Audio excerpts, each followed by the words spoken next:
തുടരുന്നു. ഇറാൻ ഇസ്രയേൽ സംഘർഷം 8ാം ദിനവും രൂക്ഷമായി തുടരുന്നു. ഇസ്രയേലിലെ 4 കേന്ദ്രങ്ങളിൽ ഇറാൻ ആക്രമണം നടത്തി.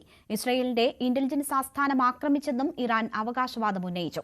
അതേസമയം സംഘർഷത്തിൽ അമേരിക്ക ഇടപെടണമോ എന്നതിൽ 2 ആഴ്ചയ്ക്കുള്ളിൽ തീരുമാനമുണ്ടാകുമെന്ന് വൈറ്റ് ഹൌസ് വ്യക്തമാക്കി.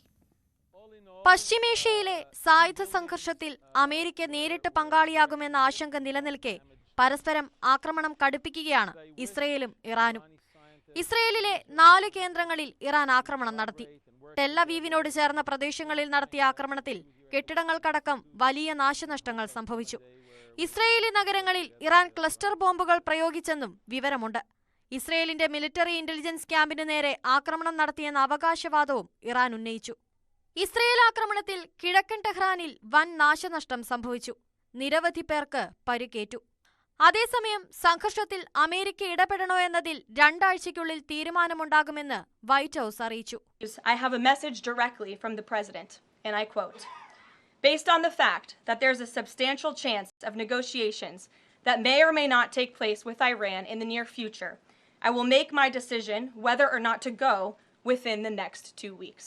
That's a quote directly from the president for all of you today. എന്നാൽ ഇറാനെതിരായ ആക്രമണത്തിൽ ഇസ്രയേലിന് ആരുടെയും സഹായം ആവശ്യമില്ലെന്ന് ബെഞ്ചമിൻ നെതന്യാഹു നിലപാട് വ്യക്തമാക്കി. ועל מה הוא נשען? על מה כל ציר הרשע הזה? על מה כל האיום במזרח התיכון? איראן. ואם אנחנו, איך אומרים את זה באנגלית? cut them down to size. അതിനിടെ ഇറാനുമായി യൂറോപ്യൻ യൂണിയന്റെ സുപ്രധാന സമവായ യോഗവും ഇന്ന് നടക്കും. ചർച്ചയിൽ ഇറാന്റെ നിലപാടനുസരിച്ചായിരിക്കും തുടർ നീക്കങ്ങളിൽ US തീരുമാനമെടുക്കുക. News desk, news 18. ഇറാൻ ഇസ്രയേൽ സംഘർഷം തുടരുന്ന സാഹചര്യത്തിൽ ഇന്ത്യക്കാരെ ഒഴിപ്പിക്കാനുള്ള നടപടികൾ തുടർന്ന് വിദേശകാര്യ മന്ത്രാലയം. ഓപ്പറേഷൻ സിന്ധുവിലൂടെ അടുത്ത ഘട്ടം ഒഴിപ്പിക്കൽ തുർക്ക്മെനിസ്ഥാനിൽ നിന്നായിരിക്കും. 350-ലേറെ പേരുടെ അഭ്യർത്ഥന ലഭിച്ചതായി വിദേശകാര്യ മന്ത്രാലയം അറിയിച്ചു. സാഹചര്യം കൂടുതൽ രൂക്ഷമായാൽ ഇസ്രയേലിൽ 36,000 ഇന്ത്യക്കാരെങ്കിലും ഒഴിപ്പിക്കേണ്ടി വരുമെന്നാണ് വിദേശകാര്യ മന്ത്രാലയത്തിന്റെ കണക്കുകൂട്ടൽ. ഇറാനിൽ നിന്ന് 10,000-ലധികം പേരെയും ഒഴിപ്പിക്കേണ്ടി വന്നേക്കും.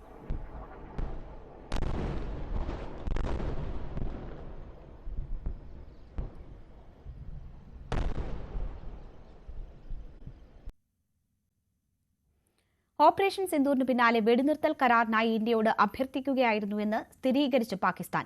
നൂർഖാൻ ഉൾപ്പെടെയുള്ള തന്ത്രപ്രധാന വ്യോമസേനാ താവളങ്ങൾ ഇന്ത്യ ആക്രമിച്ചതിനു പിന്നാലെയാണ് വെടിനിർത്തലിന് നിർബന്ധിതരായതെന്നും പാക് ഉപപ്രധാനമന്ത്രി ഇഷ്ഹാഖ് ധർ വെളിപ്പെടുത്തി. ഇന്ത്യയുടെ നീക്കമുണ്ടായപ്പോൾ അമേരിക്കയുടെ ഇടപെടലിനായി സമീപിച്ചുവെന്നും സൗദി അറേബ്യയുടെ സഹായം സ്വീകരിച്ചതായും TV ചർച്ചയിൽ ധർ പറഞ്ഞു. ഇന്ത്യക്ക് ശക്തമായ മറുപടി നൽകിയെന്ന അവകാശവാദം ഉന്നയിക്കുന്ന പ്രധാനമന്ത്രി ഷെഹബാസ് ഷെരീഫിന്റെയും സൈനിക ഉദ്യോഗസ്ഥരുടെയും പ്രസ്താവനകൾക്ക് വിരുദ്ധമാണ് ധറിന്റെ കുറ്റസമ്മതം. प्राइम मिनिस्टर ने ऑथराइज किया आर्म फोर्सेस को, डिटेल तय हो गई कि हमने क्या रोल आउट करना है, और वो हमने 4 बजे के बाद शुरू किया. ये उनकी फिर एक बदकिस्मती मैं कहूँगा इंडिया की कि उन्होंने 2:30 बजे फिर वही हरकत कर दी कि जी नूर खान एयरबेस पे, शोरकोट एयरबेस पे, 2 एयरपोर्ट्स पे उन्होंने फिर अटैक किए उसी रात को, 6 और 7 की दरमियानी रात को. तो वो उन्होंने जो कोशिश की, तो उसके बाद बाय द वे उसके बाद विद इन 45 मिनट्स मुझे सऊदी प्रिंस फैसल साहब का फ़ोन आया और उन्होंने मुझे वही बात की कि ब्रदर आई जस्ट अंडरस्टूड कि जी आपकी बात हुई है रूबियो से, और अपना am I authorized to talk to Jaishankar also and convey कि you are ready if they stop. I say yes brother you can. और उन्होंने मुझे वापस फ़ोन भी किया